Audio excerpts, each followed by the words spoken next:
মা আমায় গল্পর ছলে বলছিলেন, তোকে নিয়ে একবার কি মুশকিলেই না পড়তে হয়েছিল আমাকে। এই পর্যন্ত বলে মা থেমেছিলেন। আমার সামনে আমারই জন্মের সময়কার গল্প বলতে অহেতুক লজ্জা পাচ্ছিলেন আমার মা চপলা দেবী। কৌতূহল বড় বেশি আমার। তখন সবে আমি পৃথিবীর আলো এসেছি, একেবারে নবজাতক। জন্ম নেওয়ার মাস 3-4 পরে কি করেছিলাম আমি, কি হয়েছিল আমাকে নিয়ে, সেই গল্পই মা বলতে চাইছিলেন, কিন্তু বলতে পারছিলেন না, শুধু হাসছিলেন। যত হাসছিলেন আমার মা, যত সময় কাটছিল ততই আমার ভিতরকার মানুষটা অস্থির হয়ে পড়ছিল। সংযমী হতে পারছিলাম না। আবদার ধরলাম, আবদারের সুরে বললাম, বলো না মা, কি করছিলাম আমি, কি হয়েছিল আমাকে নিয়ে। মা বলতে শুরু করলেন, তুই যখন জন্মালি, তুই এই গাঁটটা গোঁটটা ফর্সা, চোখ দুটো টানা টানা, চোখের মণিজোড়া সামান্য ট্যারা, যাকে বলে লক্ষ্মী ট্যারা। ওসব নিয়ে আমি মোটেই ভাবিনি। তোর দাদা মশাইয়ের কি খেয়াল হলো, আমাকে ডেকে বললেন, চপলা শোন, তোর ছেলের নাম রাখলুম আমি উত্তম। আমার বাবা তোর নাম রেখে খুব খুশি হলেন, তা তাঁর মুখ দেখে বুঝতে পেরেছিলাম। সত্যি কথা বলতে কি, নামটা কিন্তু তখন আমার মোটেই ভালো লাগেনি। মনে মনে বাবার উপর কিছুটা রেগেই গিয়েছিলাম, একটু ক্ষোভও হয়েছিল মনে। শুধু মনে মনে ভাবতাম, বাঙালির ছেলে আমার, উত্তম কি নাম। সম্ভবত বাংলাদেশের বাইরে ও ধরনের নামের খুব প্রচলন। নরোত্তম, পুরুষোত্তম নামগুলো শোনা যায় খুব। তবুও আমার বাবার দেওয়া নাম, সুতরাং মনের খুব মনেই রেখে দিলাম। মায়ের মুখে ছেলেবেলার গল্প শুনছিলাম, আর মনে মনে দাদা মশাইয়ের ছবি আঁকছিলাম। কল্পনার তুলিতে আঁকছিলাম ছবি, কল্পনার রঙে রাঙিয়ে তুলছিলাম আমার দাদা মশাইয়ের মেজাজ। ভালো করে চিনবার জানবার আগেই তো দাদা মশাইকে হারিয়েছি। মায়ের মুখে গল্প শুনতে শুনতে আমার মনটা ভারাক্রান্ত হয়ে আসছিল, দাদা মশাইয়ের জন্য ভারাক্রান্ত। মা থামলেন না, বলেই চললেন। মা প্রণাম সেরে হাত নামিয়ে একটা স্বস্তির নিঃশ্বাস ফেললেন, পরক্ষণে আবার সহজ হয়ে বলতে শুরু করলেন, আমাদের বাড়ির কুলগুরুদেব, সেই পূর্ণ সন্ন্যাসী, আমার সেই দুঃখ একদিন মিটিয়ে দিয়ে গেলেন। প্রত্যেক 4 বছর অন্তর গুরুদেব আমাদের বাড়িতে আসতেন, মানে তোমার মামার বাড়িতে, আহিরি টোলায়। বাড়িতে তিনি অন্ন গ্রহণ করতেন না, তের আত্মীরও কাটাতেন না। তোর যখন 3 মাস বয়স হলো, তখন আর একবার গুরুদেব এলেন। তুই তখন আমাদের বাড়ির ছাদে, তোকে তেল মাখিয়ে দোলনায় শুইয়ে রেখেছিলাম। হ্যাঁ, একটা কথা বলতেই হবে, অন্য অনেক শিশুদের মতো তুই খুব বেশি কাঁদতিস না, প্রায় কোনো সময়ে কাঁদতিস না বলা যায়। মা গল্প বলছিলেন, আর আমি শিশুকালের সেই ছবিটা যেন চোখের সামনে স্পষ্ট দেখতে পাচ্ছিলাম। একটা ইমেজ সৃষ্টি হচ্ছিল আমার ভিতরে, মজা পাচ্ছিলাম। মা একটু অন্যমনস্ক হতেই বললাম, তারপর কি হলো মা? মা বলে চললেন, আমি তখন ছাদের এক কোণে কি একটা কাজে ব্যস্ত। মুখ ঘোরাতেই গুরুদেবের চরণ যুগল দেখলুম একেবারে আমার চোখের সামনে। প্রণাম করলাম। গুরুদেব শ্রান্ত স্বরে বললেন, কই তোর ছেলে কই? আমি দোলনা দেখিয়ে বললাম, ওই দোলনায় ঘুমোচ্ছে। গুরুদেব এগিয়ে গেলেন দোলনার কাছে, অতি সন্তর্পণে তোর মাথায় হাত রাখলেন। কি আশ্চর্য, সেই মুহূর্তে তোর ঘুম গেল ভেঙে। গুরুদেবের মুখের দিকে তাকিয়ে তুই হেসে উঠলি এক গাল হাসি। পরের কাহিনীটুকু বলতে গিয়ে মায়ের মুখে কেমন যেন ভাবান্তর লক্ষ্য করলাম। মায়ের সর্বাঙ্গে যেন শিহরণ খেলে গেল। আমি খুব অবাক হলাম, বিস্মিত হলাম। মা বেশ গর্বের সঙ্গে বললেন, গুরুদেব তোর গায়ে হাত রেখেই বলেছিলেন, মা, এই হাসিতে তোর ছেলে একদিন তোদের সবাইকে ভোলাবে, গোটা বাংলাদেশকে মাতাবে। আর তোর বাবার দেওয়া নামের জন্য তোর মনে যে দুঃখ আছে, তা থাকবে না। দেখিস, এই নামেই ও একদিন সারা বিশ্বে স্বীকৃতি পাবে। সেবারই গুরুদেব মামার বাড়িতে তেরাত্রির কাটিয়ে পরের দিন চলে গেলেন। তারপর মায়ের মুখে শুনেছিলাম, দিন 15 বাদে একটা মর্মান্তিক খবর বহন করে এনেছিল একটা পোস্ট কার্ড। হিসিকেশে গুরুদেব দেহ রেখেছেন। এসবই 1926 সালের কথা। এই সালের 3রা সেপ্টেম্বর আমি পৃথিবীর আলো এসেছিলাম। জন্মের পরই যেমন সব সন্তানের রাসনাম রাখা হয়, তেমনি আমারও নাম রাখা হয়েছিল হেরম্ব চট্টোপাধ্যায়। আজ থেকে প্রায় বহু বছর আগেকার কথা। মনে পড়ছে, এতগুলো বছর পর মনে পড়ছে সেই হারানো অতীত। আজকের এই স্বীকৃতির সোপানে দাঁড়িয়ে আমি ভাবতে পারছি আমার ফেলে আসা দিনগুলোর কথা। ভালো লাগছে, খুব ভাবতে ভালো লাগছে। চলে এলাম মামার বাড়ি থেকে।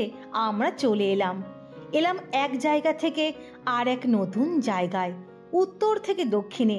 51 নম্বর আহিরিটোলা স্ট্রিট থেকে একেবারে ভবানীপুর 46A গিরিশ মুখার্জি রোডের চাটুজ্জে বাড়িতে। এ পাড়ায় চাটুজ্জে বাড়ির সঙ্গে সবারই পরিচয়। অতি পরিচিত একটা বাড়ি, আমাদের অভিজাত বাড়ি। আমি বড় হতে লাগলাম এখানে। বড় হওয়ার সঙ্গে সঙ্গে আমার জ্ঞান বাড়তে থাকলো প্রকৃতির নিয়মে। জ্ঞান হবার পর একটাই কথা বুঝতে পারতাম, বংশ মর্যাদায় যতটা আমরা অভিজাত, আর্থিক অনটনে আমরা ঠিক ততখানি মধ্যবিত্ত আর সাধারণ। অতি সাধারণ মধ্যবিত্ত পরিবারে পুতুলদি ছিল। আমি আর একজন এলাম। খুকি এসেছিল আরও কটা বছর আগে। খুকুদি আমার একমাত্র বোন, বড় দিদি। আমার দিদি খুকি, পুতুলদি। ডাক নাম খুকি, ভালো নাম পুতুল। আমাদের পরিবার মধ্যবিত্ত হলেও যৌথ পরিবার, তাই প্রাচুর্য না থাকলেও অন্য কষ্ট ছিল না, সাধারণভাবে চলে যেত। প্রাচুর্য আর বিলাসের আকাঙ্ক্ষা অবশ্য আমাদের কারো ছিল না। হাসিতে খুশিতে আমি পুতুলদের সঙ্গে বড় হচ্ছিলাম। এমন সময় জন্মালো আমার মেজ ভাই বরুণ, আর তারপর ছোট ভাই তরুণ। পরিবারের আর্থিক অনটন যেমন ছিল তেমনই রইল, তবে শিশুর হাসিতে গোটা বাড়িতে যেন চাঁদের হাট বসে গেল। আমি আর পুতুলদি ভাইদের সঙ্গে মেতে থাকি, খেলা করি, হাসিতে খুশিতে ভরে থাকি, আনন্দে মেতে থাকি। এসব 1931 সালের কথা। দিন তো বসে থাকে না, এগিয়ে যায়, সঙ্গে বয়সও বাড়ে। আমি শৈশব থেকে কৈশোরের সোপানে এসে দাঁড়ালাম। আমাদের বাড়ির একটা বৈশিষ্ট্য ছিল, দিনরাত টাকা করে মনটাকে খইয়ে ফেলতে রাজি ছিলেন না কেউই। বাড়ির মেয়েরাও অবস্থার সঙ্গে সমতা বজায় রেখে মানিয়ে গুছিয়ে চলতে জানত। বিশেষ করে আমার মা। খুব অল্প বয়সে আমার মা এ বাড়ির বউ হয়ে এসেছিলেন। অন্য বাড়ির মেয়ে এ বাড়িতে বউ হয়ে এসেই নিজেকে সহজে মানিয়ে নিয়েছিলেন এমনভাবে যে সবাই বলতো বউ তো নয়, যেন সাক্ষাৎ লক্ষ্মী। এসব জ্ঞান হবার পর থেকেই শুনেছি। আমি বাবা মার শিক্ষা থেকে আমরা কেউই নিজেদের সরিয়ে আনতে পারিনি, সে ভাবনাও আমাদের মধ্যে আসেনি। মধ্যবিত্ত ঘরে জন্মেছিলাম বলে মনে কোনো ক্ষোভ ছিল না, দুঃখ ছিল না, গর্ব ছিল। যা পেতাম তাতেই সন্তুষ্ট থাকতাম। অর্থ সংকট ছিল বটে। মেট্রো সিনেমার এক সাধারণ অপারেটর আমার বাবাকে দিনের 24 ঘন্টার মধ্যে 18 ঘন্টা পরিশ্রম করতে হতো ঠিকই, কিন্তু কোথাও যেন একটা শিল্পী সুলভ মন লুকিয়ে থাকতো তাঁদের মানে আমার জ্যাঠামশাইদের কথাও বলছি। কাজ থেকে ফিরে এসে তাই বাবা জ্যাঠামশাই সবাই আনন্দে খুশিতে ঝলমল করে উঠতেন। হাসি ঠাট্টা হতো, গল্পের আসর বসতো, থিয়েটারও হতো। শখের থিয়েটারের একটা দল ছিল বাড়িতে, নাম ছিল সুহৃদ সমাজ, যাত্রা গানের দল। আজকের মতো এতটা থিয়েটারের প্রভাব ছিল না তখন, প্রভাব ছিল যাত্রা গানের। পাড়ার মধ্যে মাঝে মাঝে যাত্রার আসর বসতো। সেই যাত্রায় একদিন ভালো লাগলো আমার, কি থেকে যেন কি হয়ে গেল, আমার কিশোর মনের ওপর যাত্রা থিয়েটারের ছায়া এসে পড়ল। যাত্রার রিহার্সাল দেখার একটা ঝোঁক চেপে গেল আমার। কোথাও থেকে যাত্রা থিয়েটারের খবর পেলে আমি অস্থির হয়ে পড়তাম। যতক্ষণ না আমি পালিয়ে এসে যাত্রা দেখতে যেতাম ততক্ষণ আমার অস্থিরতা থামতো না। অন্যদিকে বাবা মার কঠিন শাসনের বেড়াজাল, অন্যদিকে আমাকে পাহারা দেবার মতো দিদির একটা কঠিন অভিব্যক্তি, কোনো মতেই এড়িয়ে যাত্রার ক্লাবে যাবার উপায় নেই। কিন্তু জ্যাঠামশাই আমার সেই আকাঙ্ক্ষার কথা যেন সহজেই অনুমান করতে পারলেন। আমি তখন রীতিমতো চোরের মতো পালিয়ে যেতে আরম্ভ করেছি রিহার্সাল দেখতে, সুহৃদ সমাজের যাত্রার রিহার্সাল। প্রথম প্রথম ক্লাবের ঘরে ঢুকতে পারতাম না, সাহস পেতাম না, ভয়, ঘরে ঢুকলে যদি কেউ বের করে দেয়। সন্ধ্যের অন্ধকার নামার সঙ্গে সঙ্গে যেখানে বই খাতা নিয়ে পড়তে বসার কথা, সেখানে পালিয়ে রিহার্সাল দেখতে যাওয়া যে কতখানি অপরাধ তা যে বুঝতাম না তা নিশ্চয়ই নয়। তবে সন্ধ্যের আলো জ্বললেই মনটা গিয়ে পড়তো ক্লাবে।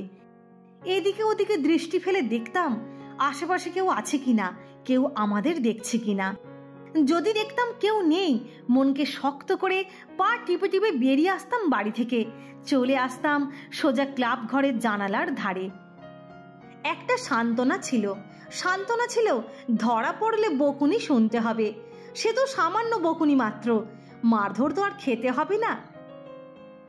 কারণ তখন অন্য ছেলেরা অন্যায় করলে তাদের বাপ মায়েরা যেমন গায়ে হাত তোলেন, তখন আমার মা কিংবা বাবা কেউই তেমনি করে আমার গায়ে হাত তুলতেন না। গায়ে হাত তুলতেন না বলেই বাবাকে ঘিরে একটা প্রচণ্ড ভয় আমার মনের ভিতর সবসময় জেঁকে বসে থাকতো। বাবাকে কখনো রাগতে দেখিনি আমরা। মাঝে মধ্যে যদি তার মুখখানা গম্ভীর দেখতাম, তখন চোখ তুলে বাবার দিকে তাকানোর সাহস পেতাম না। বাবারই চারিত্রিক বৈশিষ্ট্যের জন্যই বোধ করি তাঁকে আমরা সবাই ভয় করতে শিখেছিলাম, যেমন শ্রদ্ধাও করতাম তার দ্বিগুণ। তবুও রিহার্সাল যেন বারবার আমাকে হাতছানি দিয়ে ঘর থেকে বার করে নিয়ে যেত। সুহৃদ সমাজের জানালা অথবা দরজা ফাঁক করে উকি মেরে যাত্রা রিহার্সাল দেখা ছাড়া আমার আর অন্য কোনো পথ খোলা ছিল না। ওখানে দাঁড়িয়ে ওদের থিয়েটার করার ভঙ্গি যতই দেখতাম ততই আকৃষ্ট হতাম, একাত্ম হয়ে যেতাম থিয়েটারের সঙ্গে। বাড়ি ফিরে এসে আপন মনে থিয়েটার করতাম। ক্লাবের বাইরে দাঁড়িয়ে কান পেতে ওদের যে সংলাপ শুনতাম, সেই সংলাপ আমি মনে মনে বিড়বিড় করে মুখস্থ করতাম। ঘরের ভেতরে একলা আনমনে সেই সংলাপ ঠিক তেমনি করে উচ্চারণ করতাম। ধরা পড়ে গেলাম একদিন। চুরি বিদ্যে বড় বিদ্যে, যদি না পড়ো ধরা। কথাটা আমার ক্ষেত্রে মোটেই খাটলো না। দিদির কাছে একদিন ধরা পড়ে গেলাম। দিদি জিজ্ঞাসা করলো, রোজ কোথায় যাস রে? যদি সত্যি বলি, সেই মুহূর্তে দিদি আমার পক্ষে দাঁড়াবে কিনা বোঝা যাচ্ছিল না। সে যদি বাবা কিংবা মাকে বলে দেয়, সেই ভয়ে বললাম সে একটা ভারী মজার জায়গায় যাই। দিদি চোখ দুটো বড় বড় করে বলল, আমি জানি। মিথ্যেকে তবু আমি সত্য করার চেষ্টা করলাম। দিদিকে বুড়ো আঙুল দেখিয়ে জিভ ভেঙচিয়ে বললাম, এই কলা জানিস। এবার দিদি সত্যিকারে রেগে গেল। মুখ আষাঢ়ে মেঘের মতো করে গম্ভীর করে বলল, তুই রোজ জ্যাঠামশাইয়ের ক্লাবে যাস? আমি পাল্টা জবাব দিলাম, যাই তো বেশ করি, তোর কি?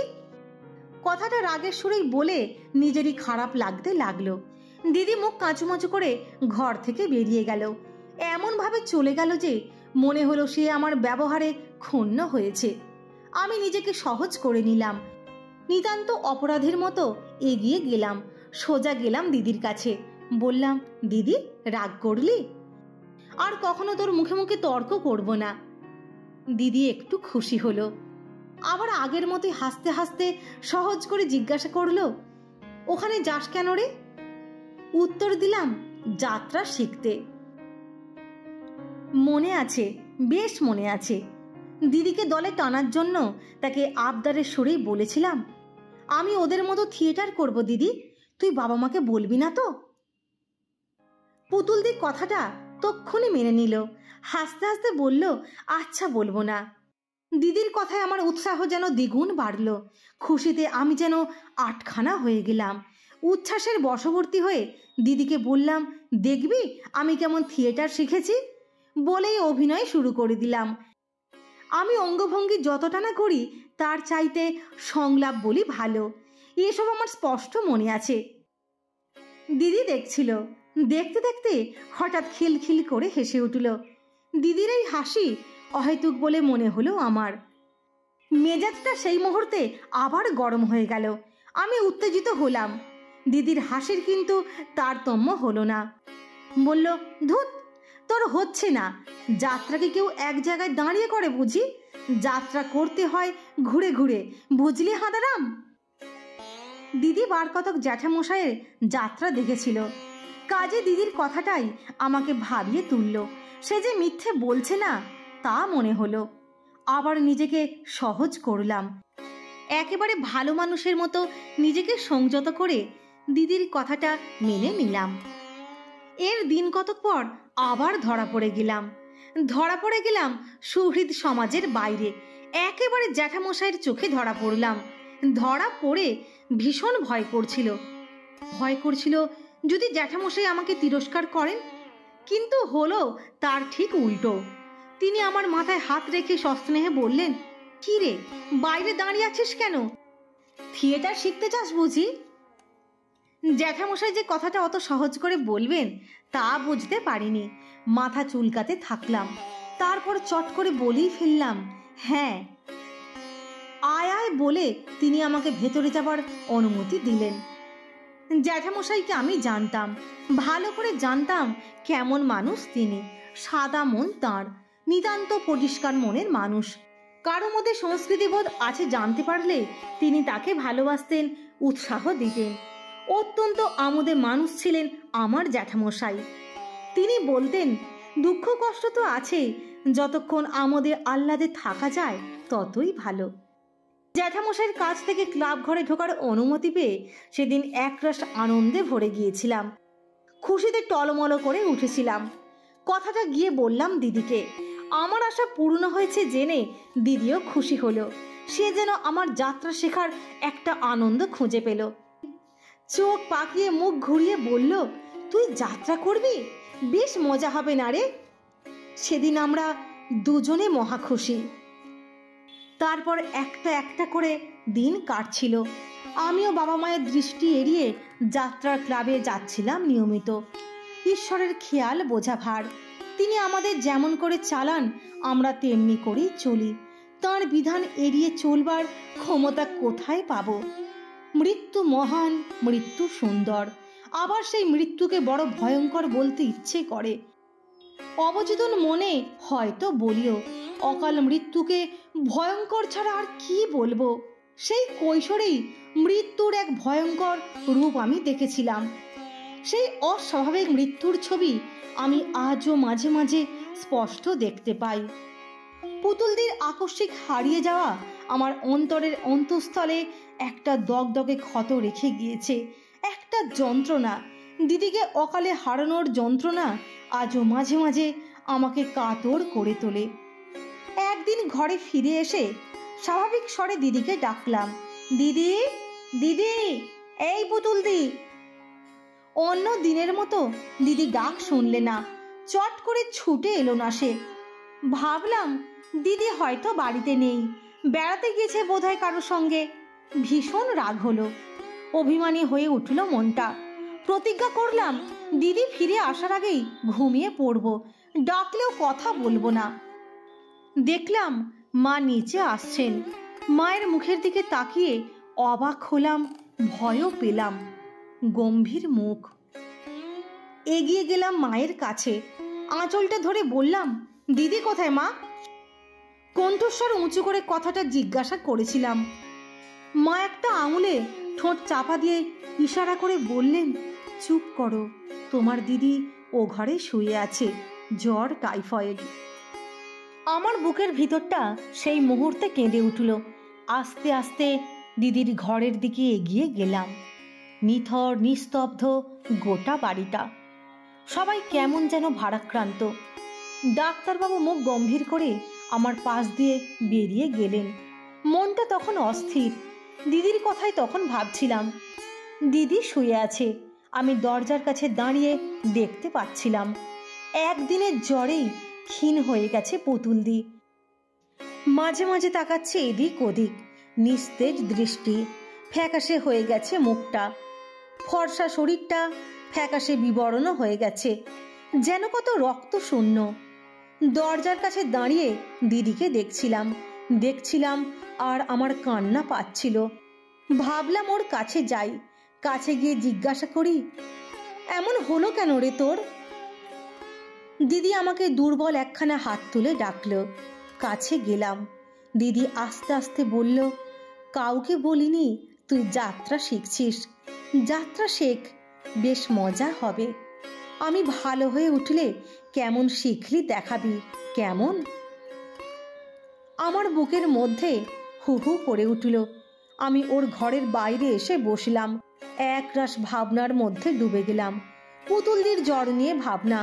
পুতুলদি ভালো হয়ে উঠবে বলেছে। কথাটা মনে পড়তে একটু সতেজ হলাম। কিন্তু দিদি ভালো হলো না, সে চলে গেল। মানুষ মরে গেলে কোথায় যায় জানতাম, স্বর্গে যায়। স্বর্গে গিয়ে নারায়ণের ফুলের বাগানে ঘুরে বেড়ায়, ফুল তোলে, আবার যখন ইচ্ছে হয় তখন ফিরে আসে। আমার দিদি কিন্তু ফিরে এলো না। মায়ের সে কি কান্না! মা কাঁদছিলেন, বাবার চোখ দিয়ে টপ টপ করে জল গড়িয়ে পড়ছিল, সবাই কাঁদছিল। কিন্তু কি আশ্চর্য, ওদের কিছুতেই বোঝাতে পারছিলাম না সেদিন দিদি নারায়ণের ফুলের বাগানে ফুল তুলতে গেছে, আবার ফিরে আসবে। বোঝাতে না পেরে আমিও কেঁদে ফেলেছিলাম। আজও মাঝে মাঝে দিদির জন্য আমার মনটা কাঁদে। অবসর সময়ে আকাশের দিকে তাকাই। ওই মুক্ত নীল আকাশের দিকে তাকিয়ে দিদিকে দেখার চেষ্টা করি। কতবার ভেবেছি ওই তারার মধ্যে দিদির মুখটা বুঝি উকি দিচ্ছে। আর মাঝে মাঝে যেন শুনতে পাই পুতুলদি যেন বলছে, তুই এখনো খাসনি, আমি খাবো কেন রে? আরও শুনতে পাই পুতুলদি যেন বলছে, যাত্রা শেখ, বেশ মজা হবে। আমি আজও মজা করছি, ভাবছি কই দিদি তো সেই মজার অংশীদার হতে এলো না। কটা দিন চুপচাপ, যাত্রা শিখতে ইচ্ছে করতো না, রাতে ঘুম আসতো না, কেমন যেন শিথিল হয়ে পড়েছিলাম। এমনি করে আরও কটা দিন কাটলো। তারপর আবার পালিয়ে সুহৃদ সমাজে যেতে লাগলাম। আমাকে পাহারা দেওয়ার মতো তখন আর কেউ নেই। মহানায়ক উত্তম কুমারের আত্মজীবনী আমার আমি থেকে এই কথাগুলি বললাম। বন্ধুরা, কেমন লাগলো ভিডিওটি? অবশ্যই আপনাদের মূল্যবান মতামত জানাবেন। লাইক, শেয়ার এবং সাবস্ক্রাইব করে সঙ্গে থাকবেন। সকলে ভালো থাকবেন, সুস্থ থাকবেন, অনেক ভালোবাসা নেবেন।